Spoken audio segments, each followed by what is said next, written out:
Maayong gabi sa tanan. Nanapunta sa atong sharing time karon, no? Pizza 18, no? January 18, 2026, number 1.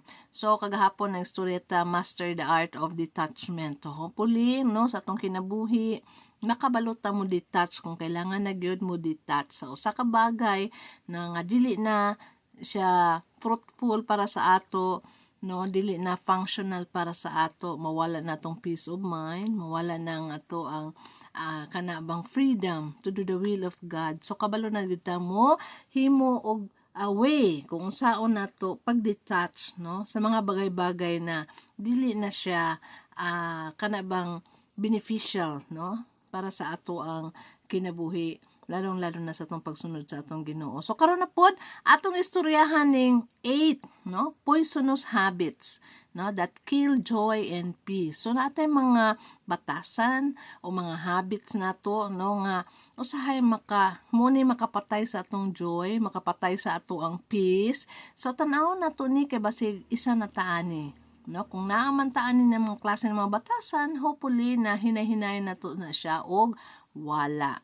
Okay? Number 1 is complaining. So ga-focus ka perminti sa problem, no? Kung ay maabot na mga challenge sa kinabuhi, negative na dayon ang imuhang tan-aw, no? Hinaot na kung naa may challenge sa atong kinabuhi ka na ba mo go beyond ta ngano naabot na siya, and then tan-awon nato ang mga possible solution.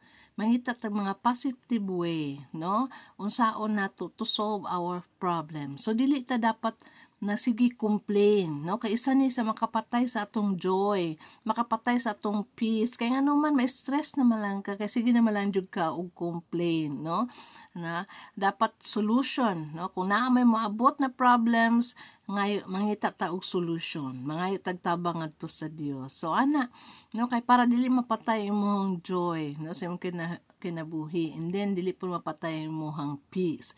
Number 2 is gossiping, no, sige og kanang chismis, sige ta og paghatag og mga mali na mga information ngadto sa uban, no, gahatag ka og mga daga marites, no, spreads negativity and weakens trust, no. Kabalo mo kung ikaw gahimo ka perminti inana, tapos syempre ay mong gistoryahan, makabalo na siya nga gahimo lang jud ka og gossip, makawala po nagtrust sa imuha nga kana bang kani day siya, no, dili man day siya masaligan, kaya ano man ichismis lang po day ko ani. So ana gani, so imbis na dako ang kuan ma-maintain mo imong dignity na nakay makatrust ang tao sa imuha, no, o makadepend sa imuha, kay masaligan ka ng klase na tao because aning imuhang batasan na gahimo ka og mga negative, no, na mga rumors or mga istorya nga dili tinuod, no, nagagossip ka.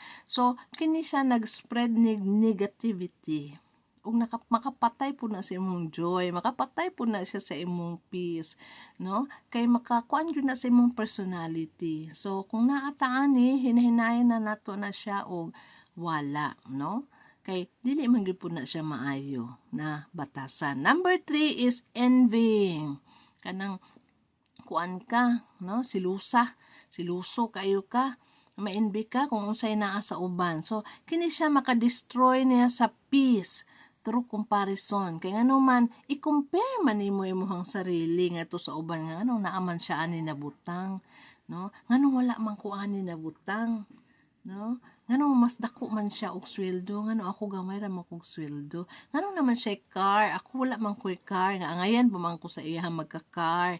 So inaana ba mag-invade ta unsay naabot sa uban, no, ma-invade natay selos, no, kung unsay makita natong hala nag-progress lagi siya na ako wala lagi ko nag-progress. So kana ba makadestroy na sa atong peace of mind, no, kay magunahuna naman lang yung ka permintig negative anang ano man na siya, mura may stress naman yun noon ka, kay compare nimo maayo ang imong sarili ngadto sa iya ha. And number 4 muning comparing, no, steals joy from your journey, no, i-compare nimo imong journey ngadto sa uban, na makita gyud nimo nga dili gyud mo pareha og journey. Tanan ta diri sa kalibutan natay journey na ginalakwan, naay plan ang Dios sa atoa na atay journey nga dapat nato diha ta na journey. So dili ta maki-journey no sa gilakwan sa uban kay napud to sila ilahang journey. Sa mga bumitaw na dapat we should work together, walk together, no? Kay dili man ta pwede nga mo kuanta sa ila i-compare na to atong sarili nga no nanay may lang journey. Ako lagi ilang journey kanang nindot, no? Hayahay lagi ilang journey sula ka kabalon sa ilang giagian, no? So kita po naputi ato ang kagulingong journey. Depende sa Ginoo unsa na klaseng journey na ihatag sa ato. So mo nang dili ta dapat mo compare, no? Sa atong sarili para dili ta mamatay ang ato ang joy, dili mamatay atong peace. Muna ako halang doon kay sa kuanang na ako'y peace of mind, no? Nga akong heart no kinahanglan joyful ko kanunay sa akong heart lalong-lalo na sa pagsunod ngadto sa Ginoo. So karon kana lang usa no 1 to 4 lang sa aning mga poisonous habits no na makapatay og joy og peace sa ato ang kinabuhi. Number 1 complaining, number 2 gossiping, number 3 envying, and number 4 comparing. So hinaot ko nga natin nakuha bisag gamay sa ako ang sharing karon na moment. So ugma na pud ning 4 no kay 8 poisonous man ni. So kanilang sang 4 karon ang ato ang istoryahan no.